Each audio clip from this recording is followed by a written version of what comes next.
I'm Troubleshoot. In this quick guide, I'll be showing you neighborly help for Gunny. In this, we need to check the fuel gauges near the buried fuel tanks at Fort Nereith. In order to do this, you'll need to head all the way across to Fort Nereith over here, and just inside, you'll find the fuel storage right over here. This is where you'll need to navigate to.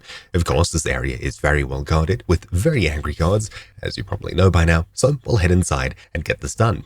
Dealing with a few of the guards, we should be able to find our way over to this general area over here. This is where you'll need to come in order to finish your mission. You'll see that it's marked as fuel storage as soon as you get here. Now, in this area, you should find just behind these two separate rooms over here, these two fuel panels. Simply hit F to interact with this one and F to interact with this one, once again, right over here on the map in 126-145. There we go. Anyways, hopefully this video helped you. Thank you for watching. My name's been Troubleshoot, and I'll see you all next time. Ciao.